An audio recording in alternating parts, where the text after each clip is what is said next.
Habari gani, karibuni. Thank you all, asanteni, for being here with us today. Again, the name is Nduku Mulumba. I am one of the co-hosts on Kumbukeni with my brother Allimadi. We are here countering the false narrative that the West has propagated against Africa and Africans for centuries, telling the story of Africa from an African perspective.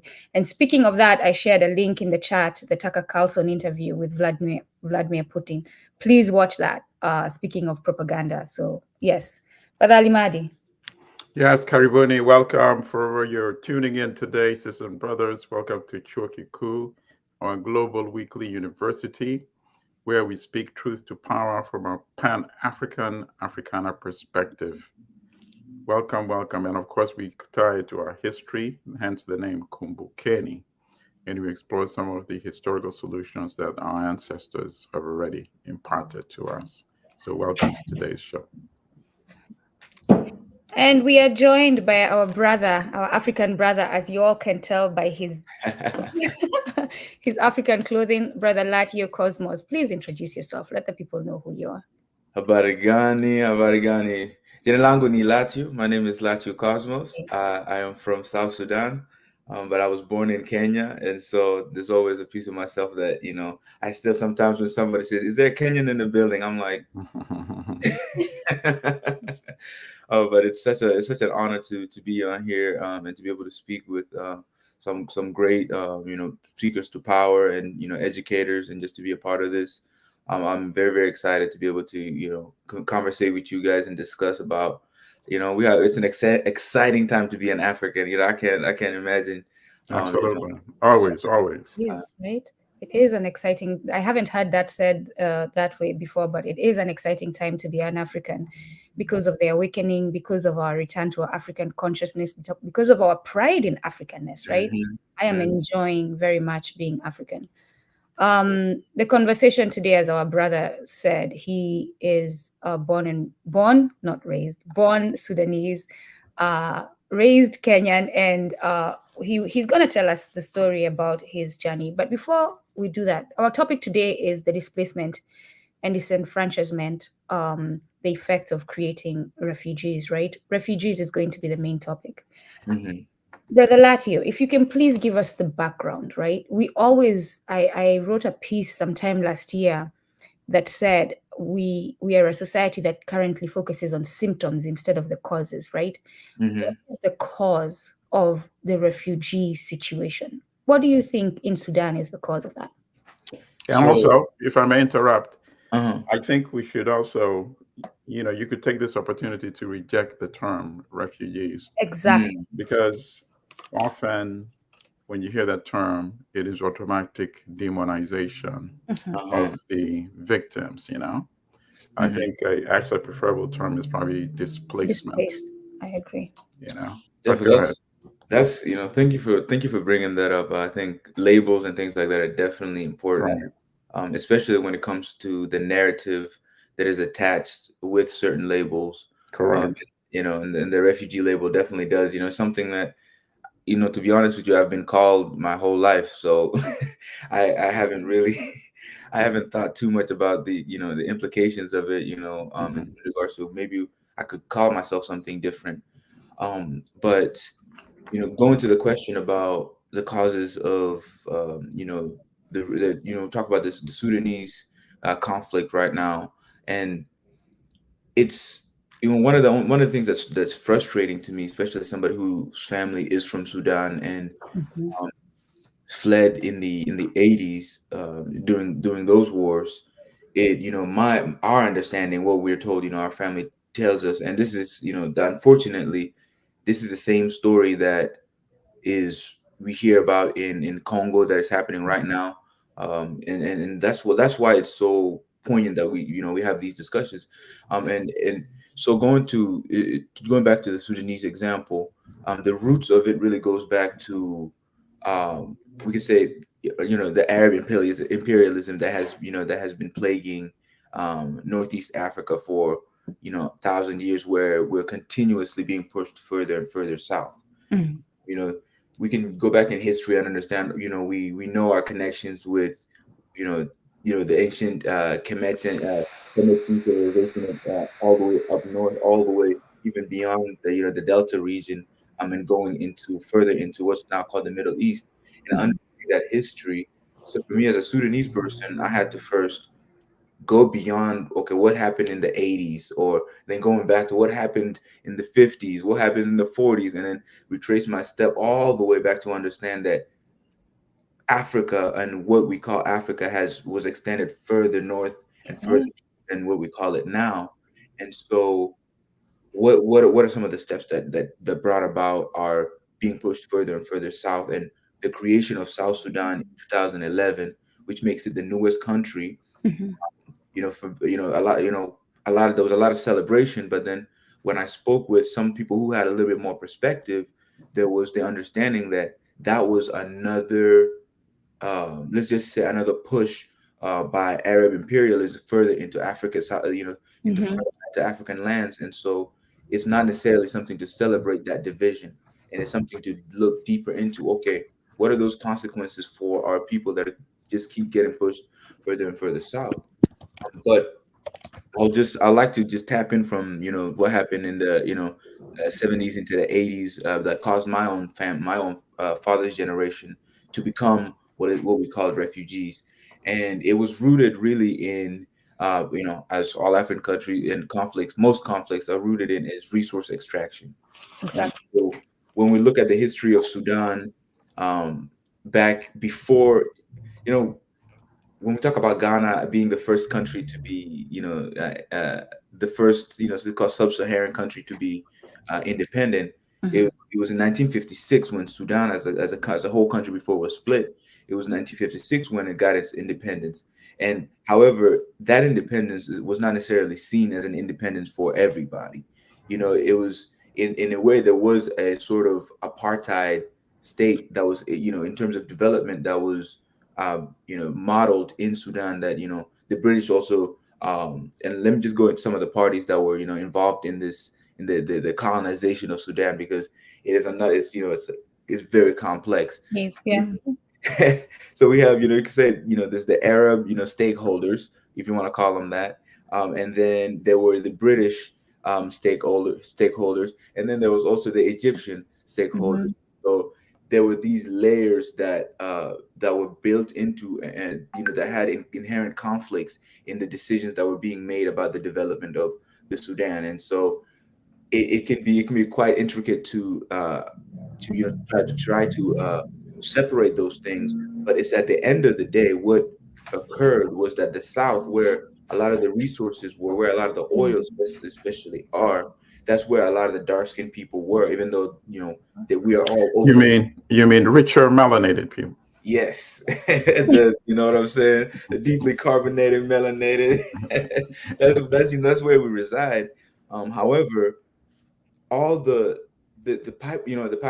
pipeline from where the oil was being extracted was developed specifically just to ship it straight to the north and to Egypt, and then to the ocean, where it can be shipped overseas. And so with that, there wasn't necessarily the infrastructure that was being built, whether it was for the people in the South to be able to take some of those what do you call it, revenue from the oil, invested in, whether it's roads, whether it's institutions. And so when you look at it, you will see the South has all the resources, and that's where all the resources are being extracted from. However, the capital is further in the north. All the administration and development is all being towards the north. we can, talk a little bit about, there was that, the British had their own agenda. They didn't necessarily, even though they were colonizing, they also had interests in places like Uganda. That was, that the relationship with what's going on in South Sudan, or in Sudan at the time, is also connected with the rest of East Africa, because there are, they were colonizing that entire area, and so they were trying to administrate in such a way that gave them their own advantage. And even the Congo, the Belgians, I didn't know this at all, but there was a little bit of Belgian influence in the colonization of Sudan, and going into what's now, what's going on in the Congo. There was, relationships happening, and so one of my own personal research and just trying to understand is, we talk about colonization, we focus a lot on Africa, we may focus a lot on Congo, but we don't connect that, from the francophone world to the anglophone world. We don't really, we don't really connect those and say, these people were either working together or had their own conflicts on our lands over us as a people and as a resource. So we need to connect those histories so that we can be able to better extricate and then rebuild ourselves as a collective. And so that's a small basis of, what was happening in the Sudan, is that this, again, it was based on resources, but then also the political, the enfranchisement of the people in the South to be able to make decisions for themselves.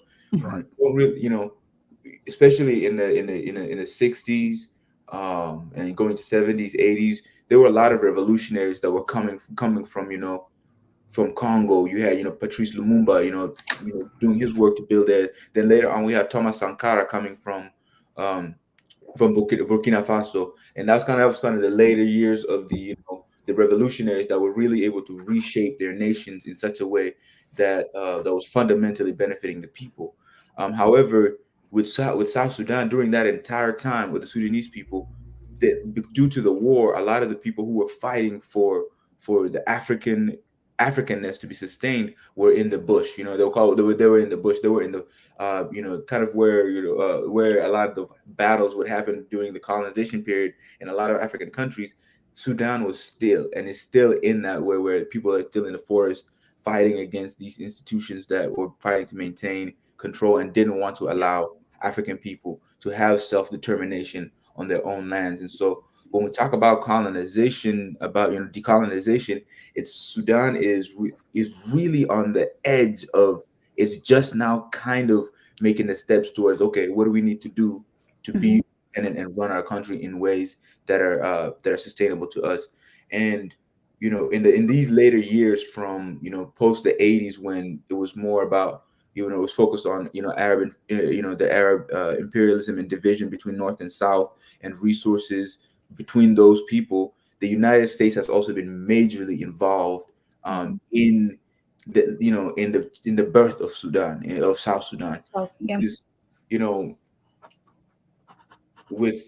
with I'll say this, I would say it's hard to be revolutionary in thought with with the type of conversation that surrounds the history of Sudan and how it comes out. It's something, being in a position of being a Sudanese and having to, reach that revolutionary level of thought of, in the way that is Pan-African.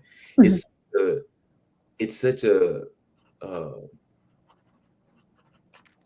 It's to not me, that it's not that difficult, because when you think about the continent, you yeah. should think about the possibilities. You should not look at where the continent is today and assess it based on what you see today.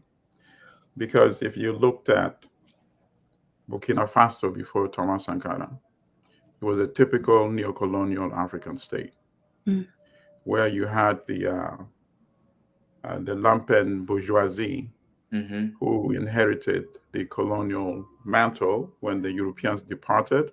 Mm-hmm. They have the European mindset, they have European aspirations.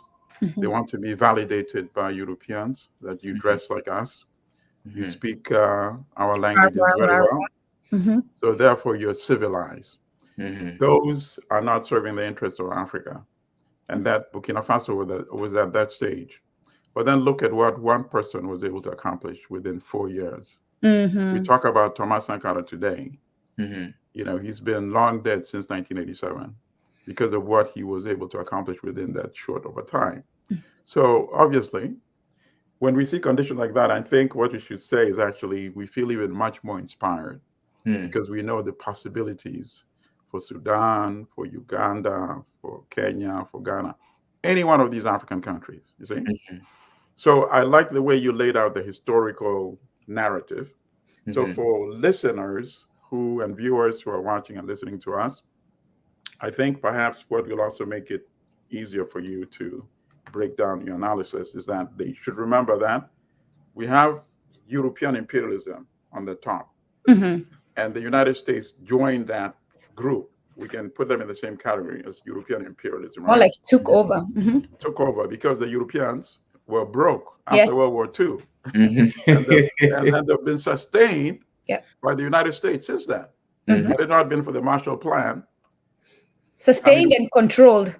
And control, right. So it became the part of the same package, right? You have that. And then obviously you gave us a history where Britain used or worked together with Egypt to imperialize and conquer what then became the Sudan. And then you also broke down the history of the conflicts that had already been going on between Arabization and Islamization versus the African indigenous societies in Sudan. So you already laid down all that basis and the groundwork. So now, I guess before you go into your personal story and your family's experience and the challenges you face, maybe you can tell us a little bit about, because the U.S. is the preeminent power now, right? And obviously when the U.S. helped in the birth of South Sudan as a nation, the U.S. had its own agenda. The U.S. basically wanted to weaken Arab-dominated Sudan from Khartoum, right? So the U.S. now thinks, okay, the oil is in the South. With our strength, now we can dominate the South, dominate the oil as well. So I guess listeners will want to know what happened. How did things unravel in South Sudan and in Sudan itself? So maybe you can address a little bit of that and then fit how your family was impacted also. But before you do that, though, I am curious because you started talking about it. What do you believe is difficult about explaining the situation of Sudan as an African? I think a part of it is because there's a degree of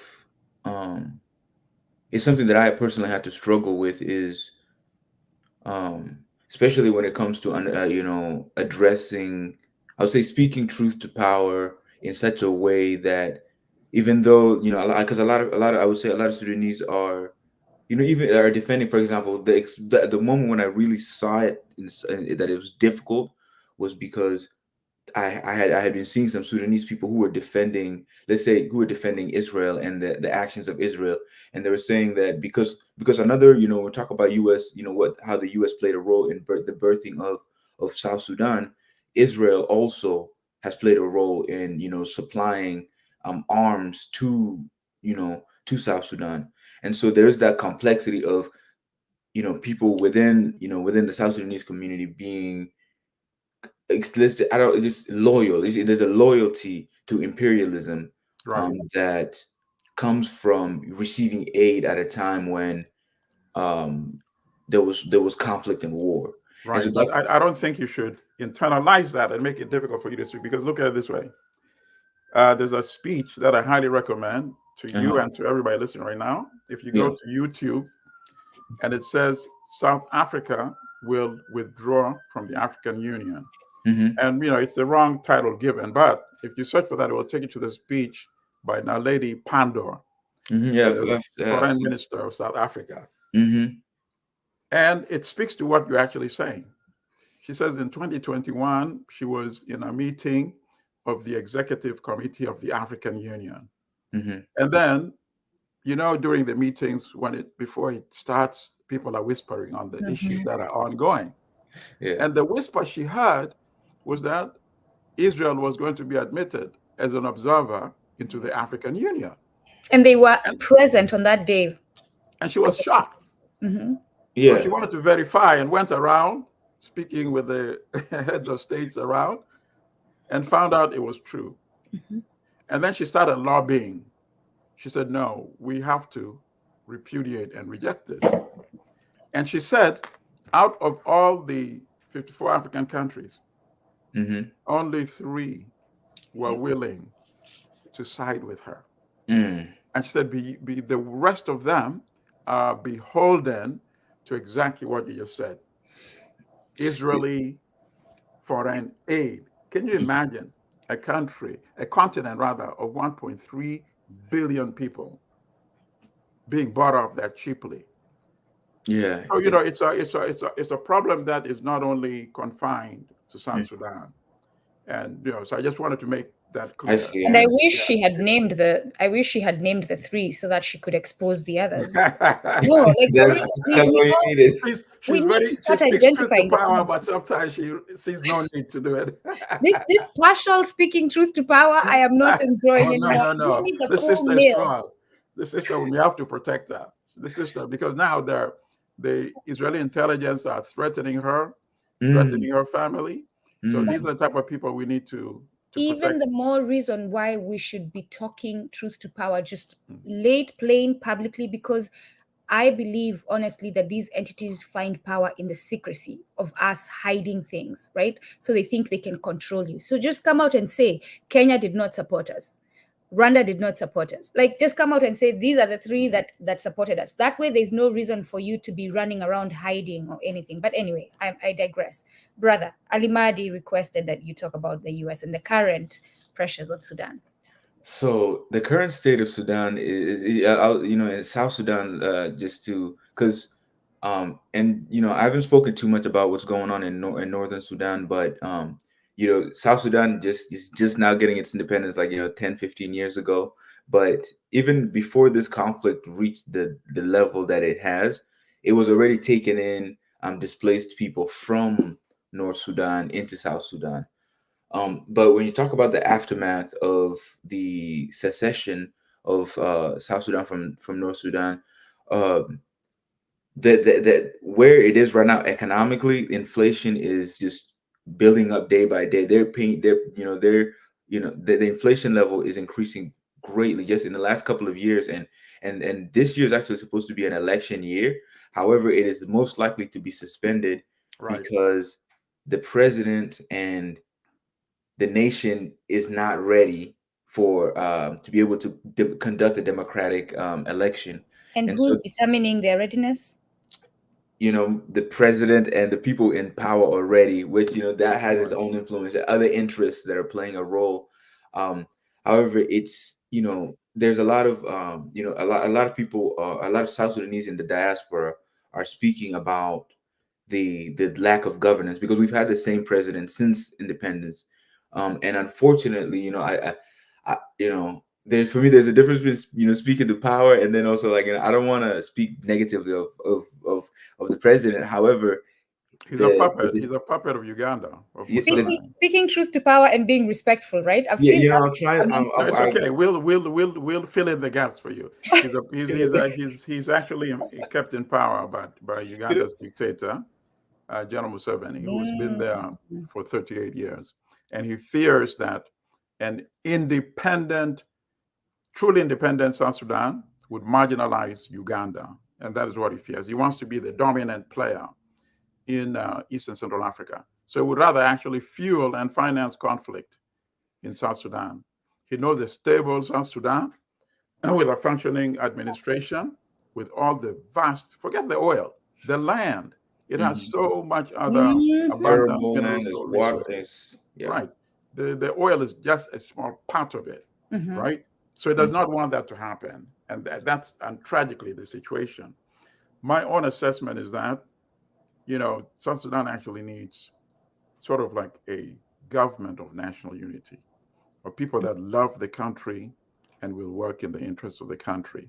Now, what you have is the president, and I hate to even give him the benefit of that title, right? Isn't that the really old man who can? Yeah. Some No, the one who relieved himself in public. Yes. See, that's Yes. no. That's I'm what he was sorry. trying not to I'm mention. sorry. And I'm sorry, but I agree with Cosmos. I right. agree with Cosmos. Oh no. Listen, South Sudan can produce much better. Yes. You know, and we need to make sure that happens by putting pressure on these people that are holding back.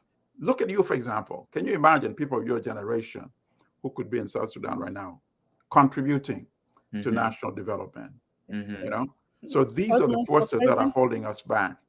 You know, whether it's in Uganda, whether it's in Kenya, whether it's in, you name it, most of all the African countries, we need to do that. So imagine, even if you had election right now, right? They're going to contest the outcome, right? And most likely, some of them are going to go back to where they've buried their weapons right now. They know where their weapons are. You see? So I think people like your generation in diaspora, can actually play a role which you have not yet maximized. And you need to have a conference and get the outside world to stop supporting those individuals and support us in diaspora. We have a better chance of rebuilding South Sudan. And you can go back as government one day. As Allimadi says that, I'm going to ask you, do you have a diaspora movement with the Sudanese peoples? It's building. The South Sudanese community is very dynamic. I'll say that's one thing. Not just in I will say we've been dynamic in many fields. So, we talk about in athletics, we've had some, the basketball, being in the professional sports world, that's creating more visibility and more conversation. In the fashion world, we've dominated that for a long time. They take them from the refugee camps, but that's from the displaced people's camps. Displaced people's camps. Right. Yes. I love Ating, who runs the 800 meters, we're coming in from different angles and raising more conversations. However, I'll say that the one area that we have not really pushed forward as much is politics. Yes. And analyzing the way our government is being run, the way our country is being run, and asking questions and holding people accountable. Right. Which that's for me, that's where I found my lane is, okay, we're gonna dive into our history, even through the Arab imperialism. We're gonna go deep and we're gonna remember the pieces of ourselves that how do we relate to our to all the way up to in Egypt, what is from the Kushite Empire, our relationship with ancient Kemet and what that means, and reclaiming a lot of our own culture of competency. Yes, I love that. Go ahead. Go on, brother.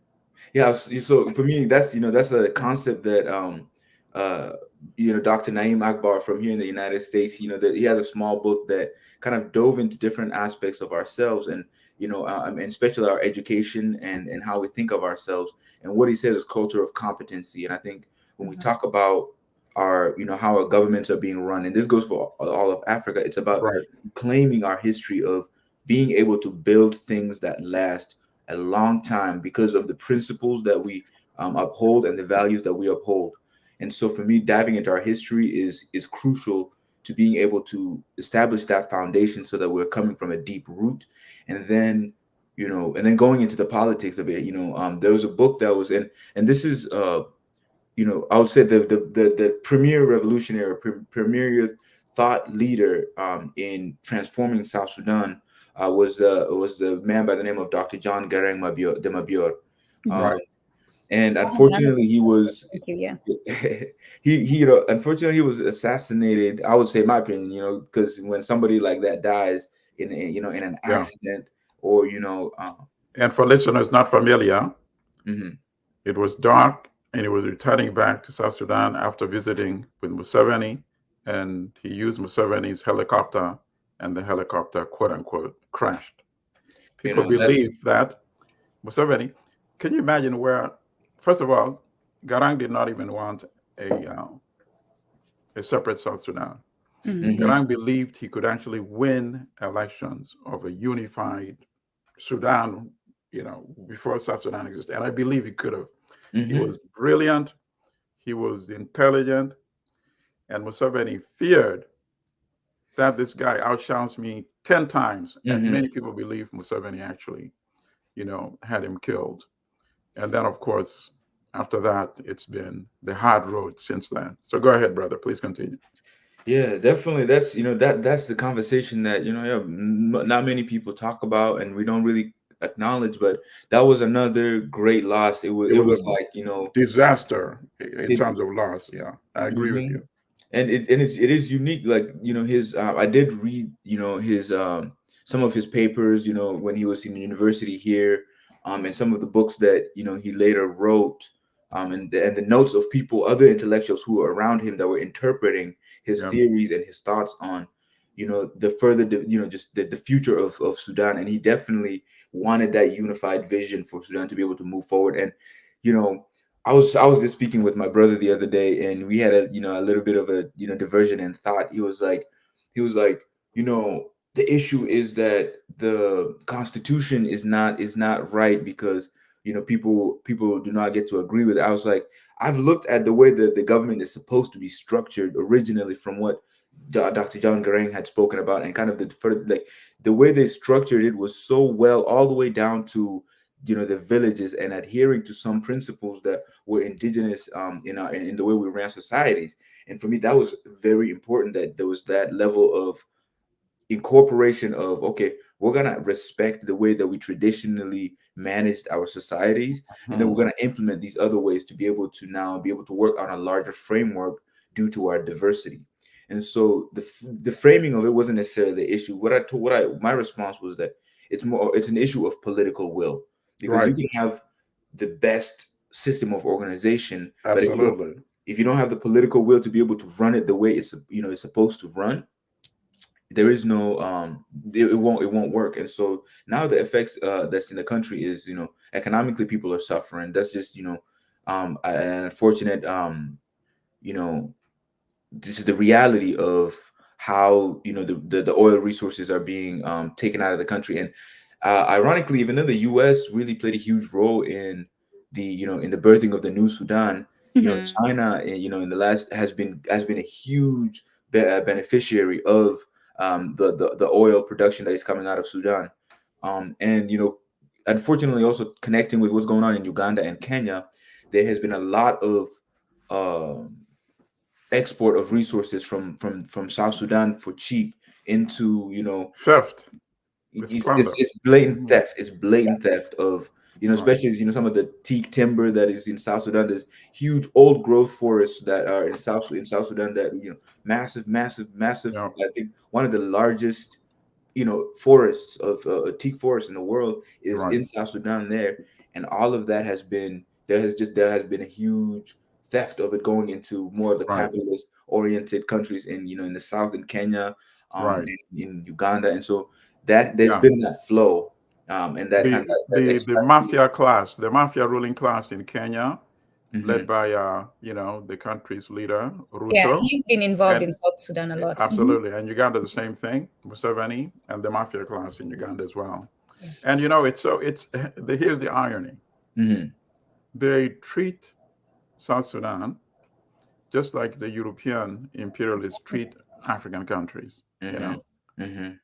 they are the regional imperial powers, and regardless of the consequence to the population Hmm. of South Sudan, and of course they have bigger masters, and their bigger masters, the Hmm. United States, Britain, France, and all those dominant European imperialist states. Yeah.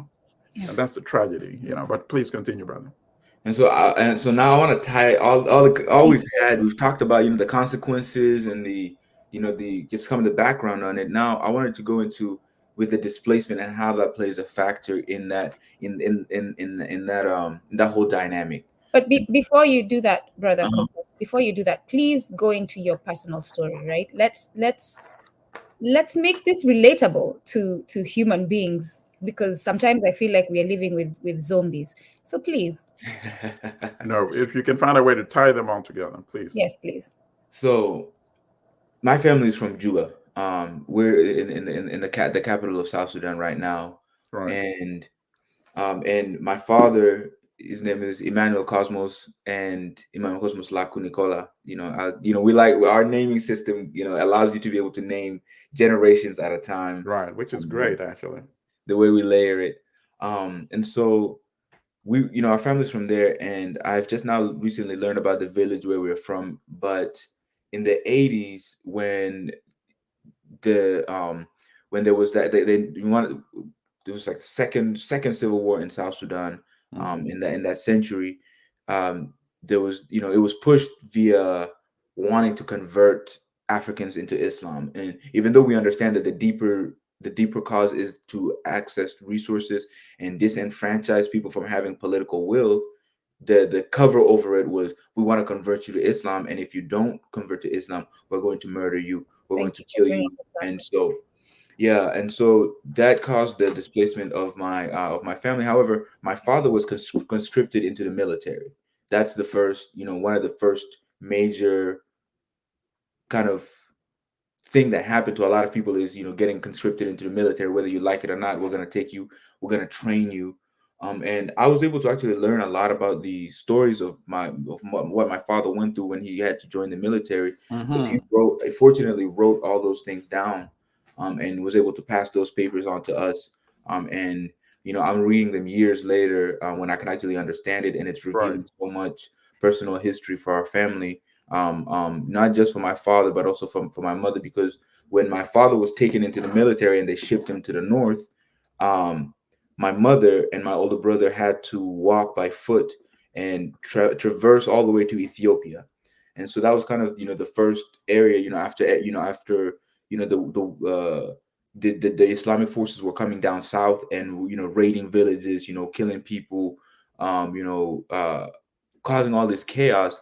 People had to flee, and the first place that most people fled were to Ethiopia, and it was mostly women and children, that were escaping, which is much the same what is happening now again in Sudan, and also again in the Congo. But the men are often separated to either go fight, and then the women and children are left vulnerable to find the next habitable place. And so my mother and my older brother traversed all the way to Ethiopia, and my father was in northern Sudan, being caught in the military, but he refused to serve. And so they imprisoned him, and there were, he goes through all the different times that they would take him and put him in a cell or imprison him with others, because they said, if you're not going to, we have consequences for people who don't want to do as told. And then, fortunately for him, he was able to, and there was, suspicions on him too. There's layers to what happens to you when you get drafted into that military and you don't want to serve. There's a lot of politics that go into place. And they were trying to connect him with other military groups in the region. Like, is this where terrorism? Huh? Were they trying to label him as a terrorist? You can come out and say it, brother. I would say quite a terrorist, but the equivalent of a terrorist is somebody who is not, you are not loyal to us, so we see you as the enemy. But because he realized he knew who his people were, who he wanted to fight for, and what he wanted to do with his life. And so fortunately, he was able to escape from there and then meet up with my mom and my older brother in Ethiopia, in a refugee camp. And then the next layer of the problem was that now, since he was conscripted in the military and escaped, the other refugees that were in the which are mostly South Sudanese, started saying, "Oh, are you a spy? Do you work for there was that conflict now created within the community, where it's like, it wasn't my choice to go over there. I was taken there by force, and now I'm trying to come back, and you're saying that now I'm a spy. I'm trying to but nevertheless, they that caused even more conflict, because it wasn't just him. There were other people too that were in similar situations, and so that caused another further displacement of people that were displaced to Ethiopia. Then that group also had to separate once more, and then that's when my family ended up in Kenya, and in the refugee camp, and it's called Dadaab and Dagahaley. And my father, he continued his he had always, he was in the church in South Sudan. He was part of the youth leadership for the Anglican church there, and he was really into education, and education has been a huge portion of, it's a huge value in our family.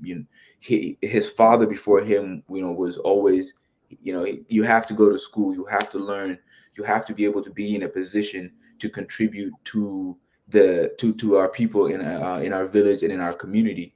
And so our grandfather was somebody who had received, he had gotten his certifications for accountancy. He had done all these different certifications just so he can be able to effectively, fight for our community in South Sudan at a time when you don't really have, not everybody had access to these things.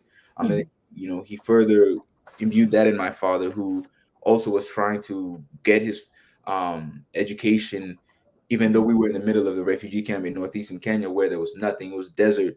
He was always, writing to people, and he even worked for the UN. And because we used to have to live off of rations that the UN would bring every month or so, and he was part of helping distributing those things, and he was using that as a way to be able to maybe get an access so he can get education and then further continue the community development of our people. And one of the stories that really sticks out to me about my father that showed his character, and something that I continuously try to live up to, and I see it as a form of our family history and legacy, is that when we were after the Sudanese people first moved from Ethiopia and came to Kenya, there was because there was because there's different tribes. There were Dinka tribes, there were Nuer, and then there was the Equatorians, which were the Bari, Pojulu, Kakwa, and they were all living together in that in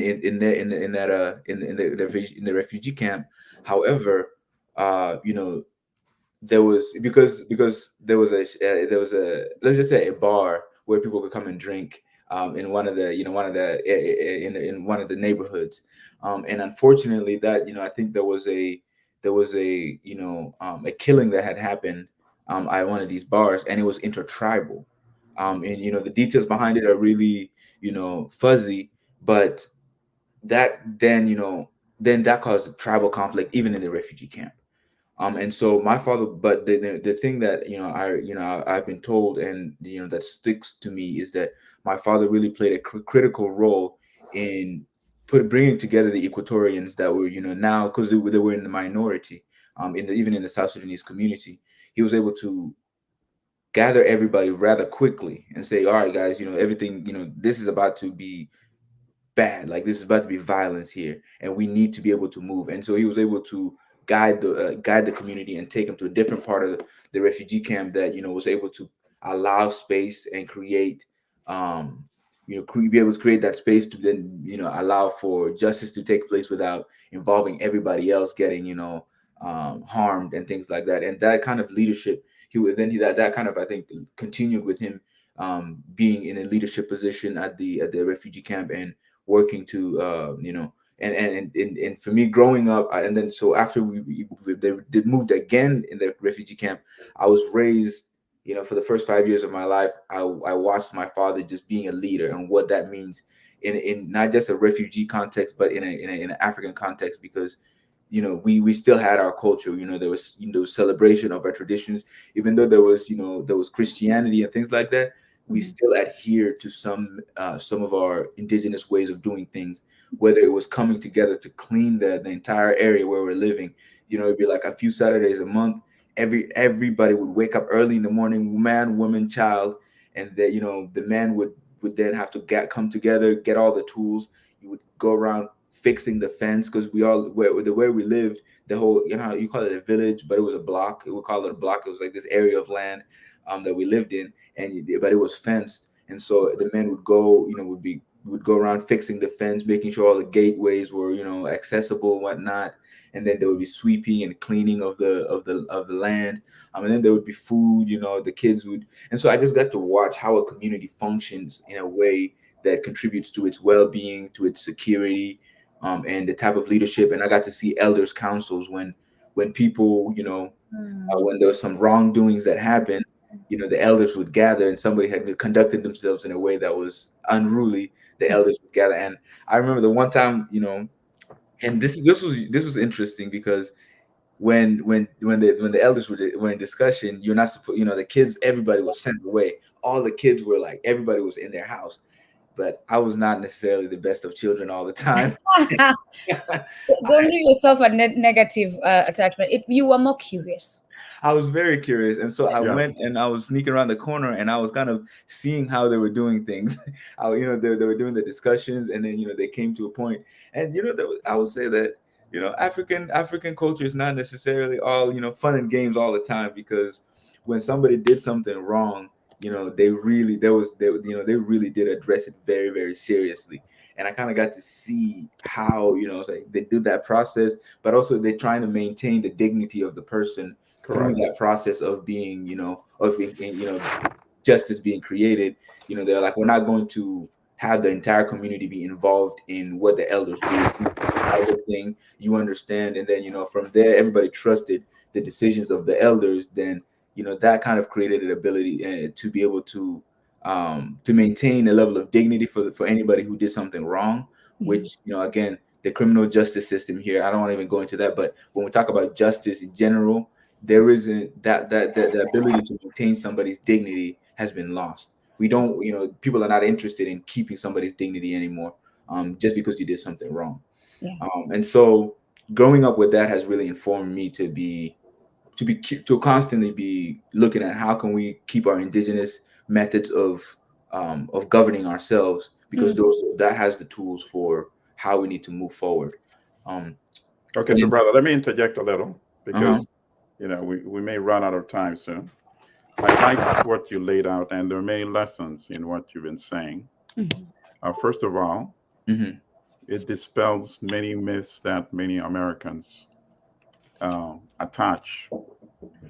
And as I said in the beginning, I don't prefer the term refugees. To me, displaced. And my family was once displaced too. My family was displaced to Tanzania in the 1970s, when my family fled from General Idi Amin, who, by the way, was put in power by Britain and Israel, because Israel was training the Air Force, and they developed a very tight relationship with Amin.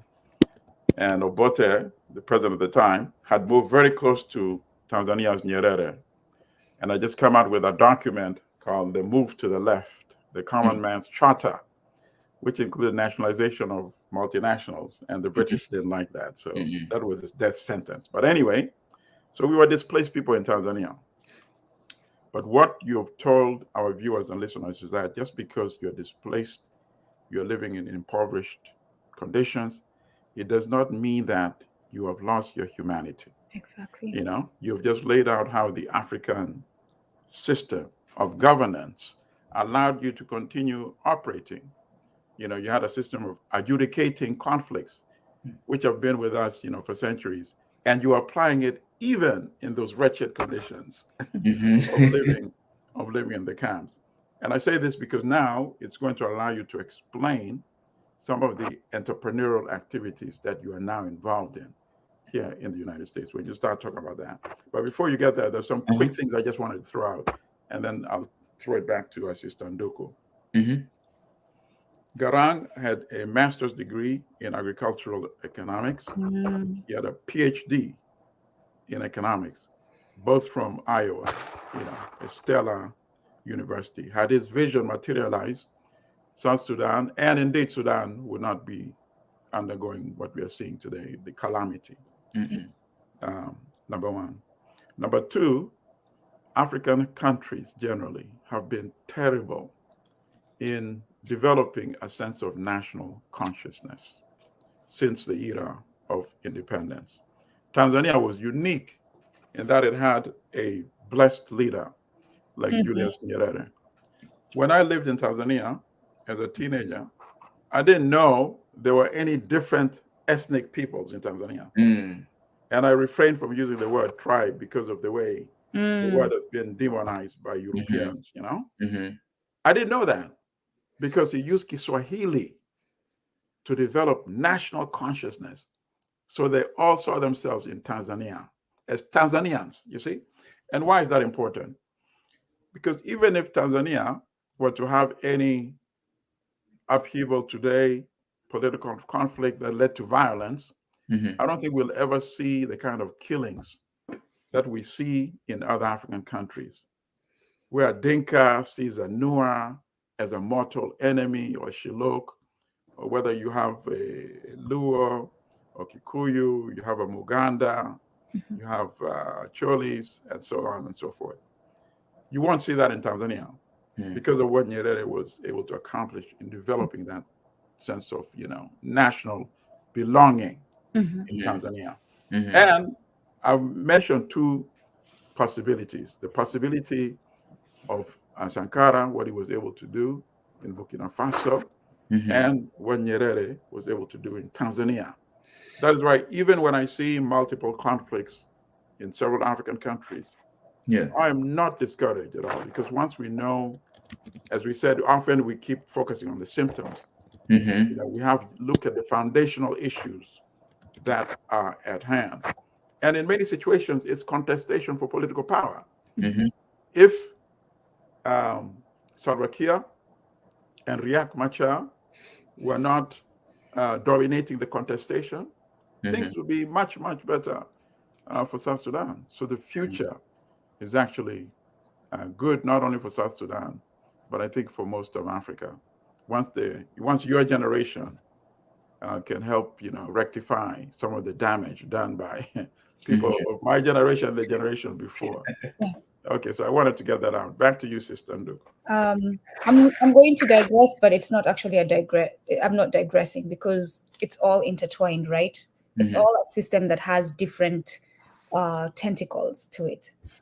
And I usually avoid, at least lately, I've avoided addressing what's in the chat, but I'm going to address that and address what was just mentioned as well, which ties in back to this, right? Because we are talking about Pan-Africanism. We're talking about Sudan today, yes, but what is happening in Sudan is happening in other areas in Africa.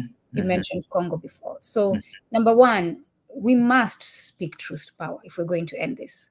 If you want to call that me being selfish and self-centered because I'm asking you to speak truth, then let that be. But we cannot continue to be silent. For example, again, I tied to the video that was released. I shared it in the link by the founder of Blackwater, right? That's the mercenary group kept alive by the United States government, and that goes everywhere, killing and causing destruction. Came out recently and straight up said, the United States government needs to imperialize Africa and colonize it once again, because Africa cannot lead itself. Straight up said that, without the background, right? Without the nuances of that same United States government is the reason why Africa cannot govern itself. And to say that we're going to be quiet about these things is honestly to be selfish, because who do we think is going to rescue us? And to expect that others speak up and risk their well-being while you're being quiet, I honestly, truly am going to stand firmly on this, is selfish. But brother, you're now in the United States, right? You come here as a refugee and you're doing some work. And I shared the link in the chat for all of you to support our brother in the work that he's doing. Talk about being someone who's called a refugee, right? And the community that you have connected with here that is refugee people. The struggle, and then the ways that you have found to live above that name of a refugee. Yeah, I think, going to what you're saying about speaking truth to power, I think that's definitely something that we like I said, nobody's coming to save us. And tying with the displacement thing, I think Africans as a whole, we've really suffered a lot of where we've been disenfranchised. So even though we can have our culture and we can have our mentality, the ability to be able to influence policy and influence the way the systems that are governing us is something that when we get displaced, whether the Sudanese getting displaced into the refugee camps in Kenya, and how that has an effect on your ability to control the economy around you. You get disenfranchised, so you get placed in a box that you can't really do too much outside of. And that same thing happens when we come here into the United States, whether where you get placed in a position as a refugee where you don't have as many rights as everybody else. And even further, I would say oppressed would be somebody who you have, especially if you don't have the documentation. But then we understand that the reason why any of us are even in the United States or in England or anywhere in these countries is because our homelands are getting destroyed by the same governments and same people. And so they, there is just this, it's like, you can't have your cake and eat it too. You can't destroy my home, and then when I come over here, that then you say I can't do You're this, not I can't do entitled. that. Thank you for making that. You simply can't have that, and you So, can't. brother, give some concrete examples. So, because many of listeners are not in your shoes. So, give them, for example, what you arrived, right? What happened first? How did you navigate your way? What were you not allowed to do in the beginning? When did you start doing things you could do in terms of schooling, in terms of employment, so that Americans who don't have to go through that process can actually listen to what is involved? So please. Yeah, definitely. I think one of the first things that for me arriving is it's and my situation, I'll say my situation is very unique in a lot of ways, in that first there's there are five of us. There's five, we're five siblings. We lost both our parents in the refugee camp. However, then we got the opportunity to be able to come to the US, and we were kept close together. So I was with my brother for a year. The first year we were here, we lived with him, with somebody who was willing to host us. And then afterwards, then my brother, he was older, because we came here as unaccompanied minors, Right. Which all of us were, except for our older brother, who he was around 18 and he was about to turn 18. So he kind of had to go out on his own, rather quickly. And the rest of us were placed in the foster care system. And we, the one of the best things that happened to us is that, or at least that we were able to, I don't even know how to say it, but we were able to stay together. We never got separated. That's great. That makes a huge difference, Yeah, and so we kind of grew up together. We were able to be around one another. And where we grew up though was mostly, in a more rural setting, and so we were kind of, where there are farmlands, and so that it came with its own challenges. Most of the time, obviously being a minority, but at the same time having that, coming there as a dark skinned, heavily super melanated African. Yes, I was about to correct you. I'm catching on. We saw Allimadi coming for you. I felt it. I was like, oh, The Shaka spear. But yeah, and so that, and then also just language barriers. There were all these other other areas, cultural barriers, and then however, for me personally, I got a lot of support that not everybody, not all unaccompanied minors, not all displaced people were able to get. And we're talking about a predominantly white neighborhood, right? Oh, You were an African child in a white cultured neighborhood. Very deep. Yeah, it's like I'm coming from the bush of Africa, right? And I'm coming to the bush of the United States. Which looks very different. You have a very good book in you one day, From the bush of Africa to the bush of the United States. That's the title of your book right there. I grew up seeing cows all the time, and then I'm coming to the United States, and I'm having to drive through, I'm seeing cows, I'm smelling the same things. I'm like, I came across no, but it's not the same. Yours was organic. Yes. Yours was organic. That's the part. That's the part. It was just, it's corn, yours it's grass. Yeah. I loved it. Every evening in Africa, man, you could see the dust rising because all the cows were coming home, just from grazing and passing through. And so I grew up around animals and all that stuff. So it was very funny just to go from bush to bush. But I was able to here in Seattle. I was able to go to a really nice school. It's called the Overlake School, and so it's a college preparatory school. I got a scholarship. They call it diversity scholarship, where they were trying to get more African people, Black people in general, just to come to the school. And I was one of the few ones. Actually, I was the only one for that specific scholarship. I was the first one for that scholarship, actually. Bravo.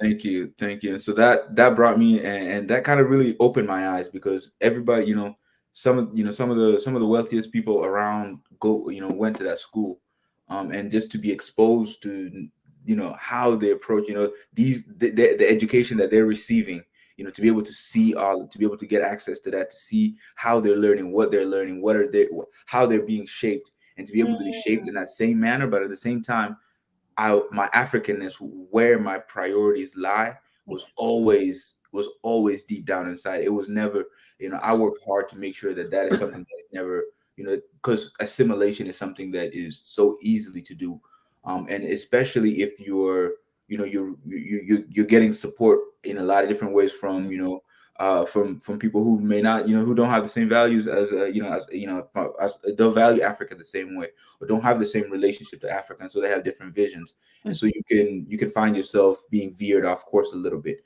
But I always maintained that, I knew where I was headed, and I needed to keep that, and I'm going to use whatever I learn and how I shape my future to be in service of African people, no matter what it is, no matter where I am.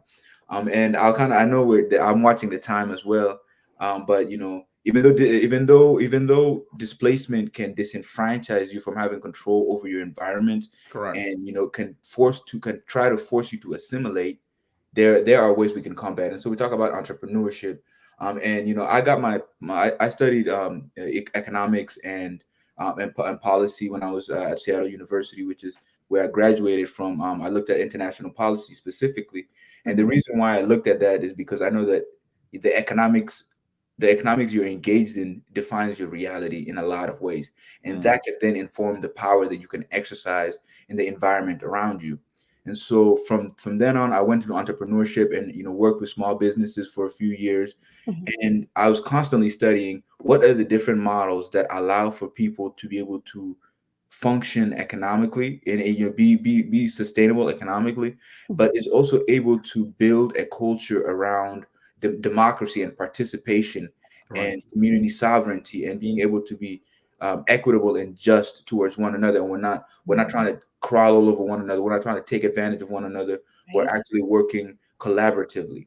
And what that drove me towards is the cooperative business model. And so I've really been studying that because it's in the name, it's cooperative. And so it's like people coming together to be able to produce or create services that they themselves use. And in using those services and products, the profit that is generated from that is then divided amongst the very people who are using and producing it and working in it. And so one of my raps that I performed yesterday is, why are you giving all your money to someone who don't care when you could invest in building your own share? Be a worker and an owner. Build a co-op to inspire.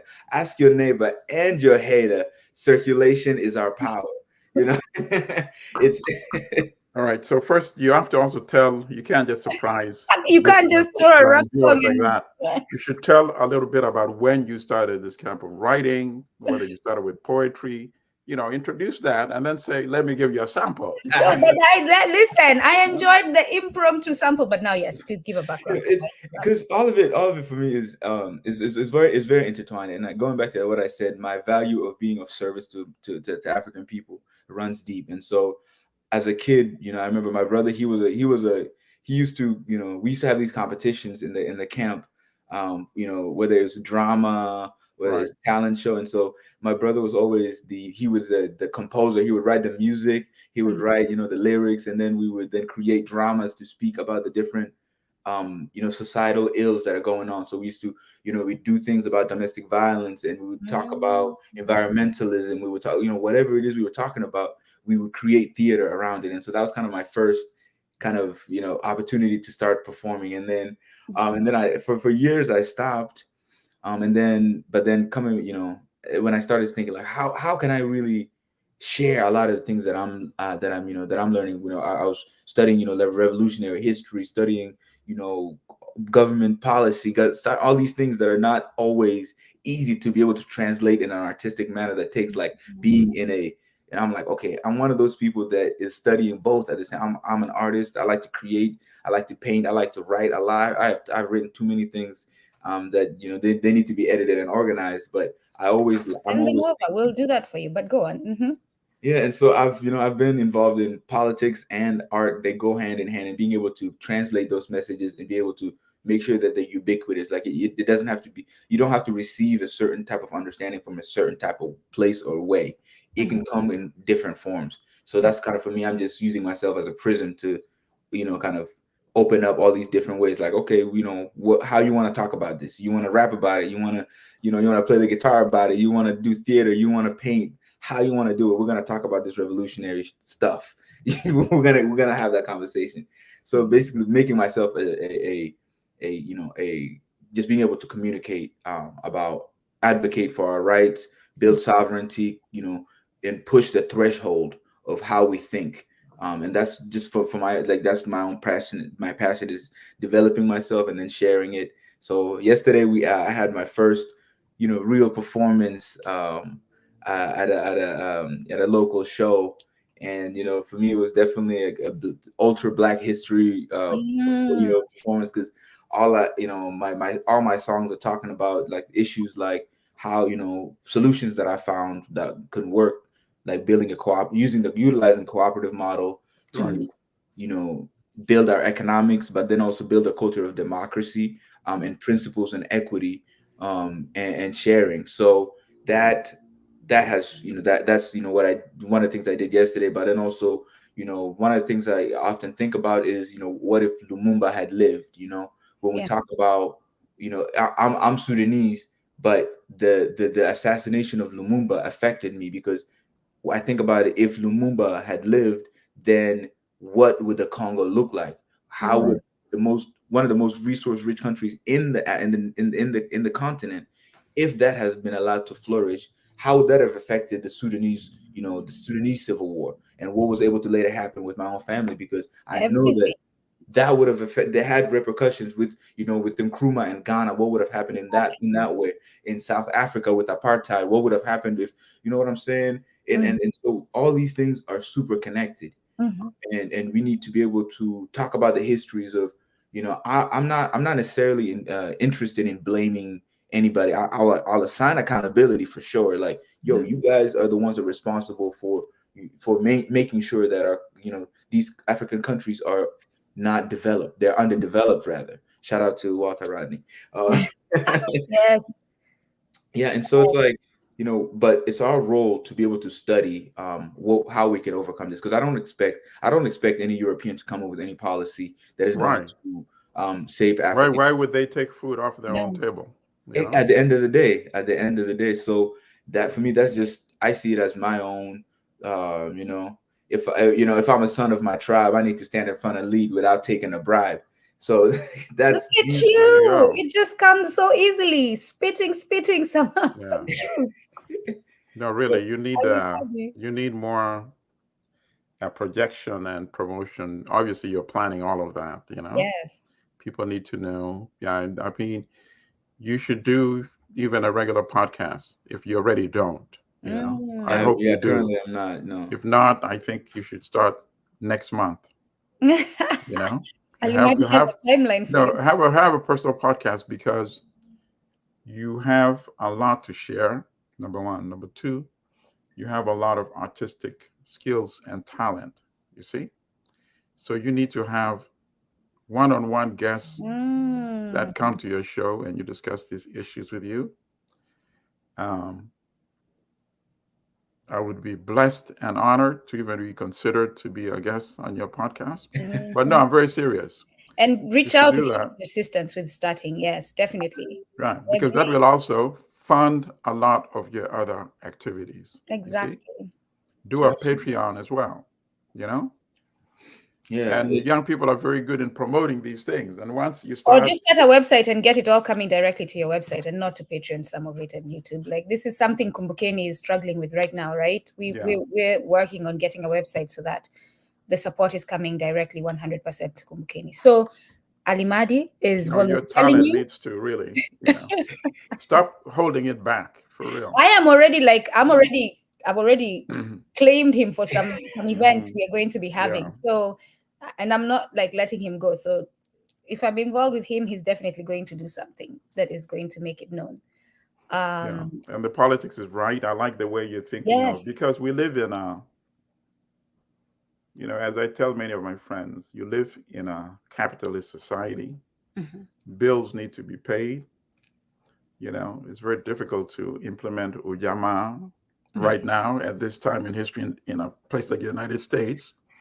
But you have what you're talking about is similar to what they have in Spain. Parts of Spain is growing. You know, the Mondragon program, where the employees are actually also the owners of the company. Definitely. You know? They make democratic decisions. You don't have a CEO who gets all the compensation and the profits, you know? That's their own form of ujamaa. It's just to add on what you're saying, Allimadi. It's very true, because even as Jumuiya ya Nguzo Saba was looking to register as an ujamaa organization, right? We had to settle for LLC as the best option for now, because we're definitely a political entity. As far there's nothing in African culture is separate. Politics is spirituality. Spirituality is culture, music. Everything is tied in, right? So to be a non-profit is to take yourself, like Mama Ezili Danto has explained, it's the way they trap you from being able to speak politics and defend yourself by telling you can be a non-profit, right? So, but in the United States, there's no structure. There's no legal structure that is a cooperative, right? There's none. It's going, you just mentioned the nonprofit thing, and a huge reason why I'm advocating for, because I've worked with, like, a majority of my work after graduation has been involved in with nonprofits that are, working, whether it's land accusation. So what's up, Darrell? You didn't see it? I thought you saw him. He's been. Dorel said when he saw Allimadi, since you know Dorel as well, when he saw Latio coming on, he was like, "I'm a proud father." I was like, "Look at this man, it's oh my goodness, it's good to see that you're with us, and always here sharing books. I want to take the time. I'll shout out to him. Yes, go because ahead. he's I met him, I think it was 2020 or something like that when I first met him, and he's been somebody that's just been I would say, helping my compass, especially out here in Seattle. It can be very difficult to find people who can, you can be able to learn from or see how they're moving, what they're doing, who they're involved with, and kind of seeing that as in my opinion, it's, for me, if Darrell is connected to you in some way, and I find, I'm like, you got to be all right. You got to be all right. He's been very helpful to us as well. He sends resources, his wealth of knowledge. For those of you who want to, if you have a question, I'm sorry, Darrell, I'm going to put you out there for this. They're going to be reaching out to you. If you want to know about a book on something, reach out to the God King Darrell, right?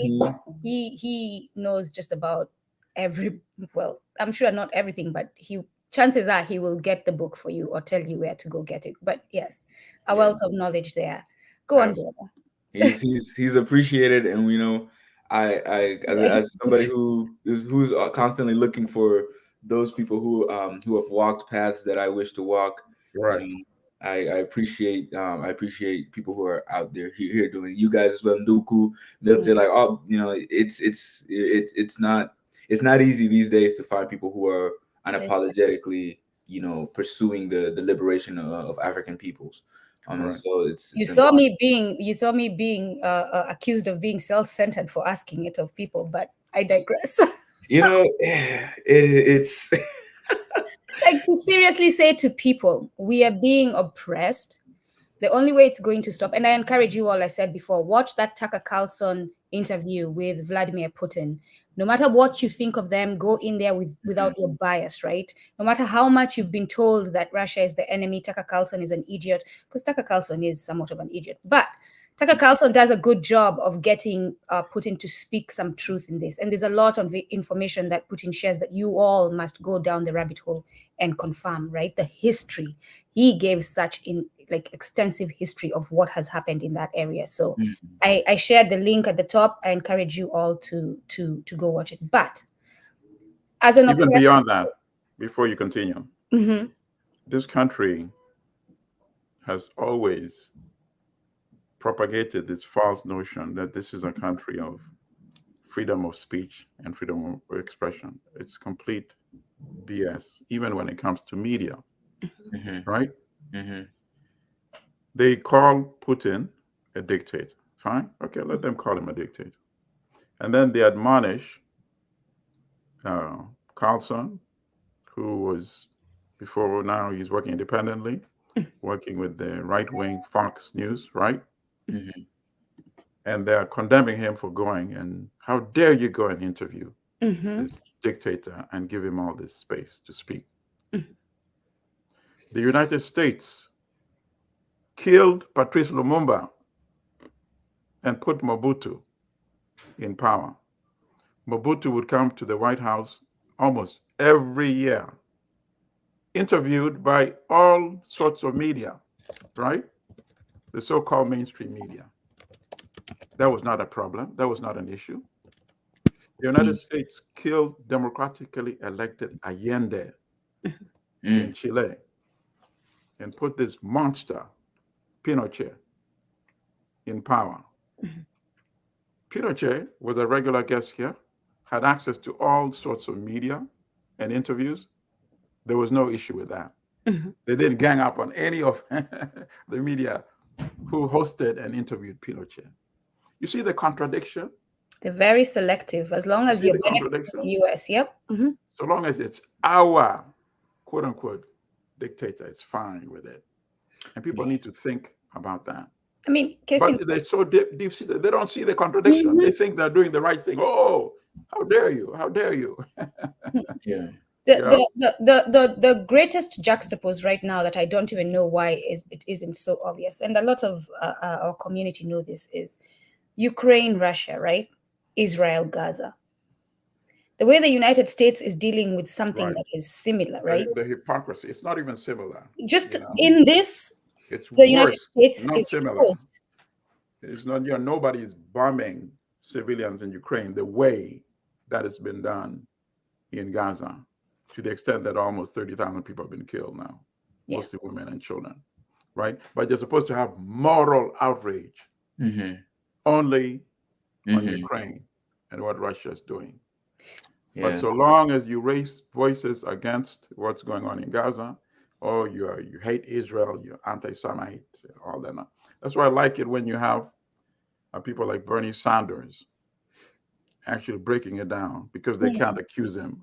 Because he's the Jews above the hypocrisy of. They can't throw that at him. See, but what I didn't like about him was that he didn't come out forcefully and say we need an immediate ceasefire.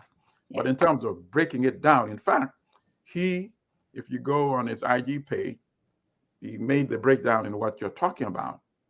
How can we say we have any moral right when we have this hypocrisy in the way we view Ukraine, condemn Putin and all that, rightfully so?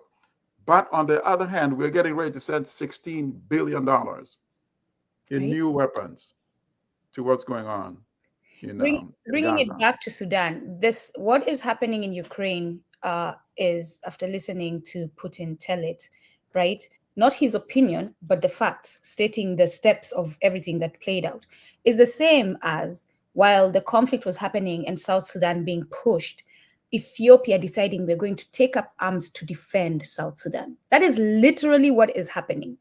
Because South Sudan is under attack, we are going to take up arms to defend it, and they start bombing or attacking North Sudan or whoever is playing in that area. That is literally what is happening. But brother, as we close, and I looked out for questions, I don't see any questions. If you had no other chance to come back to Kumbukeni, what do you want to be understood about the situation in Sudan? What would you like to see in Sudan, a future Sudan? If Sudan tomorrow was to be repaired and healed and a place where you can return home and be free, how would that look like? Man, that's it's I've been so focused on the small details of what steps need to be taken. Let me answer the big question for you, and then you give us the small details. The big question is, you would want a borderless Africa. Hey. No borders, the United States of Africa. So that's the easy one. But give us the short-term answer, which is what Sister Nduku is asking you. I've for me, if my motivation for wanting to just for the future is really, I just want to go back to the village of my grandfathers, that and to not, but that, it's such a simple thing, but it's a burning passion in me that Yes. informs all that I do. Right. But you know, for me, I really just want to focus. The vision I want to see is the little, what they're called payams, which are basically like small villages in, you know, the local government system. My vision is those have to be strengthened. That, you know, because oftentimes we have power coming from top down. It Right. needs to be bottom up. And that, again, for me, I just see like the cooperative business model is, for me, that's my vehicle for how I'm going to seek about shaping the narrative about how we build local power. And you know, I did a presentation on cooperatives earlier this week, and it was really about building community sovereignty. And for me, I understand that in the days of our four ancestors, there was the local entity, the local group of people had a level of freedom and sovereignty that, you know, allowed them to be able to be, you know, to defend themselves, but then also relate with one another and not have so much conflict about, you know, there's still conflict, but at the same time, people were able to talk about it instead of just now the mass displacement, the mass murder, like mass killings that happen. Right. And even, you know, we haven't even talked about, you know, what's going to happen with environmental, you know, climate change and things like that that are Right. happening in different parts of. Right. Brother, can I interject and then Yes. continue? Mm-hmm. For example, in agricultural production, Mm-hmm. you had a system where you have your land, you need to clear the land, you need to till the land, you need to seed. Where would the labor come from? So All the community would come and pull in, they work your land because they know next time you're going to join in clearing their land, tilling the soil, and helping plant the seed. That's mm-hmm. what you call economic democracy, which actually operated. And I'm glad today you are taking us back really to the roots. There's conflict. The elders would come there. They would hear both sides, like a court, really. No, really. Each side gets to present its case, right? Mm-hmm. And then they weigh the facts. They ask questions, right? But now we have government from the top that's trampled and destroyed functioning systems at the grassroots level. So we often don't talk about this. So I'm glad you raised that issue today. Back to you. It's really, I've been ever since 2019 when I went back to Ghana and, you know, we studied, you know, a bit of my foundation was we studied these, you know, foundational thought, you know, thinkers in African, you know, thought at the University of Ghana. So we looked at Kwame Nkrumah, we looked at Frantz Fanon, Amilcar Cabral. We even looked at I forgot her name, but Casely Hayford. She was, you know, Right.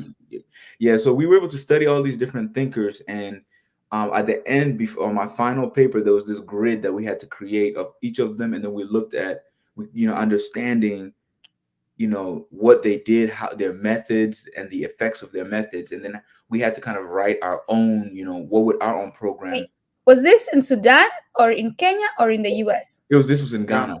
at the University of Ghana. Yeah, you know that, you know, before I went, somebody told me, you know, if you go and come back, you're gonna be a socialist. More power to them. Like, what is so bad about living in a communal way where everyone is taken care of, everyone's health is considered, everyone's education, well-being, safety?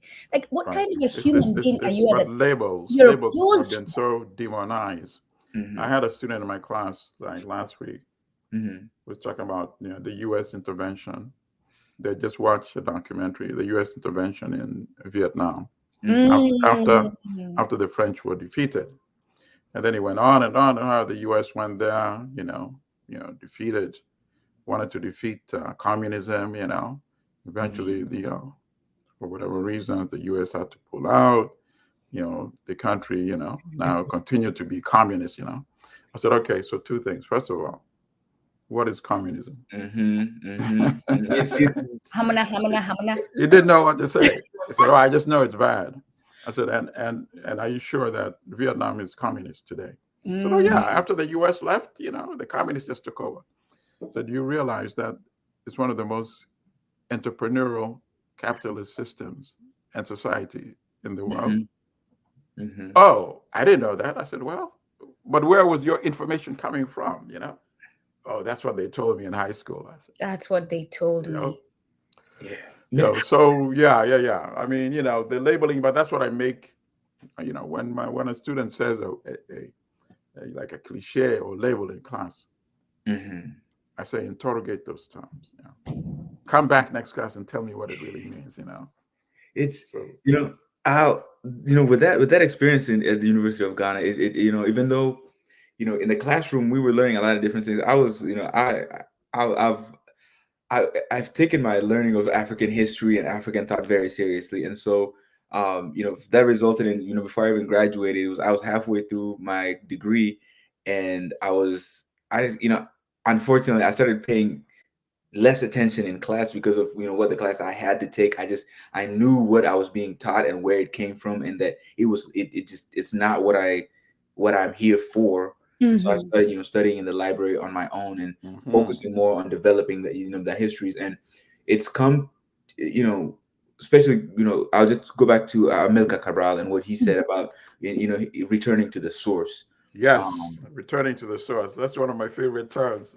Please continue. Absolutely. That was my, when I was writing my final paper, in Ghana, I was like, we are, at least for me, if I were to create a re-Africanization program, which in a lot of honesty, I have Mm-hmm. been following the template that I wrote for myself of, like, if I could design a whole program like, Marcus Garvey-esque, what would that look like? And then I can't make anybody else follow it. But I can follow what I've No, learned from we gonna make people follow it. I'm gonna work with you and we're gonna make people follow it. But go on. Mm-hmm. and ever since then, it's really, and it's come to the point where I'm like, my next evolution personally is to utilize the theories, the histories that authors like Dr. John Henry Clark, the work that they put in scholastically, Right. Amos Wilson, the work he Yes. put in, Kwame Nkrumah, the work, all these scholars that built a foundation for us as African people. We no longer need to go to European sources to be able to create. I don't even want to say theories, but new ways of I would say cultural R&D. I call it cultural, the African Cultural Research and Development Institute is not working right now. We're not doing the best we can to be able to add to the pedagogy that we have for our liberation, especially on top of authors that have come from the liberatory revolutionary vein of thought. Right. We need to focus and use those people as foundations. And so I don't like to make references to a lot of because I'm like, if somebody European said it, I know an African person has already said it in a way Right. that is much more relevant to what I'm trying to do. So I'm Right. going to go and use that as the source. And in a way, Right. that's kind of returning to the source, but also personally, the reason why I'm really, super Pan-African is because I've lost a lot of my culture by being so segregated away, and in what has happened with just being distant. And so for me, I learned a lot about, in Ghana, I learned a lot about the culture there. And for me, I'm using it as a way of, like, I'm putting pieces of my puzzles back together, remembering pieces of myself as an African. Just because I can't do it the same way that my own ancestors, my direct blood lineage did it, I know that other African people have done it in a different way that brings about a similar goal, that accomplishment. And so I'm going to learn from them, engage with my African brothers, and be able to help them heal me with the pieces that I'm missing, so that I can, as I get older, I can become, more complete and just develop and create new aspects of myself. Which I think that, as African people, because of the devastation that we've had in our cultures, I think we have the onus to be able to reach out to our neighbors to be like, hey, this is the ingredient I'm missing in this great Pan-African soup we're trying to make, but you got it in abundance. So can I borrow some? And I might have some, some of that you might need. Are And you just talking butter trade?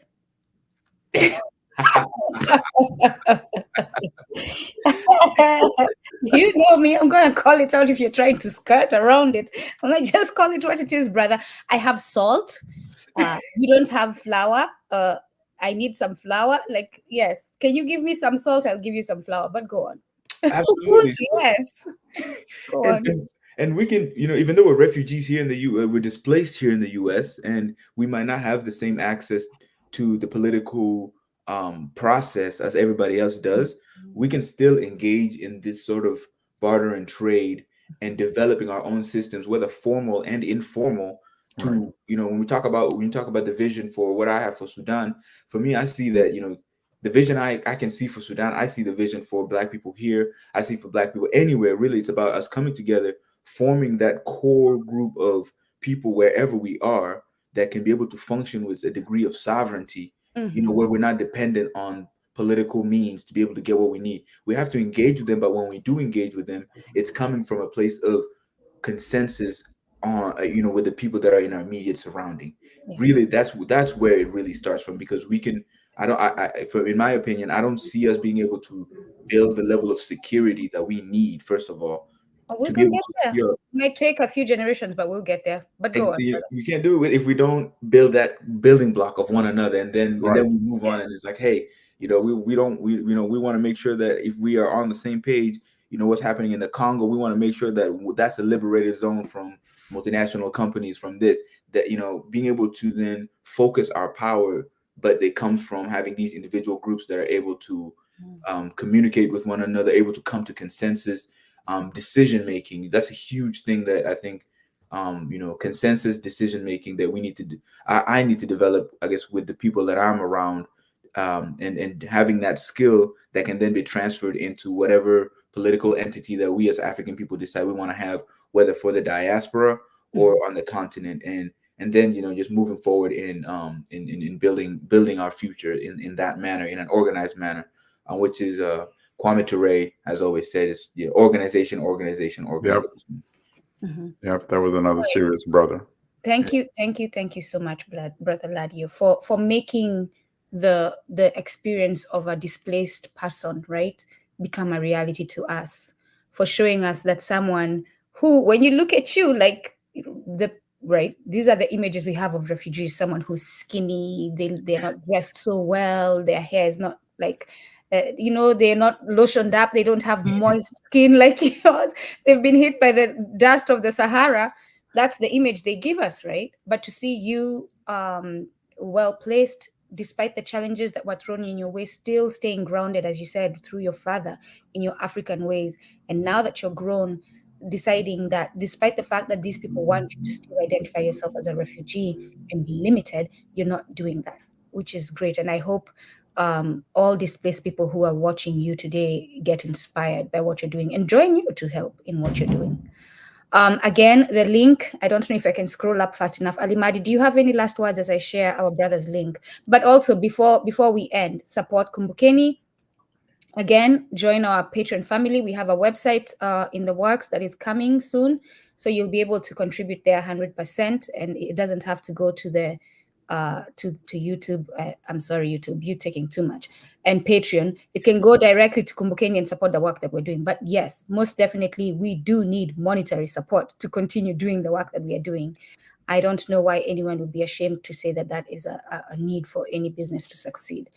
Allimadi. So please, comrade, young man, go out there and do the work. Start the podcast. In fact, I was used to be a regular guest on a podcast of a good friend of mine, the late Michael Brooks. It was so ironic that on the last show that he had me as a guest, and that he had been talking to me about doing a podcast for like about a year. So I said, at the end, he said, any final words? I said, well, brother, I want to announce to you that beginning next week, I will start my podcast. So please go ahead, and you have a lot to really share, believe me. And as you have more conversations, you'll find that you're going to be learning a lot as well. It will also improve any activities that you're involved in. So thank you for visiting with us. Asante sana Corheri. Thank you so much, brother. I appreciate y'all for having me here. And for me, the most important thing that I'm grateful for is feeling a sense of tribe and people who are pushing the boundary in the same way. Not feeling so alone in that is so important. And so you guys are definitely beacons of light for a lot of people, and keep doing what you guys are doing and teaching so much of our history and giving us the proper perspective. So thank you guys so much. And I will give a shout out to Brother Dorrell, because he did connect me with you. right? Absolutely. We've been trying to bring you on for a while. So, Brother Dorrell, keep doing the good work of connecting the different Pan-Africanists so that we can continue building this front. And it is a front for those of you who He's a great brother. He's a great brother, yes. Thank you so much, Latio. I will be talking to you. We'll be working with you. Look out for the announcements that are coming through. Again, support Kumbukeni in any way that you can. Asanteni, kwaherini, siku njema. Thank you, guys.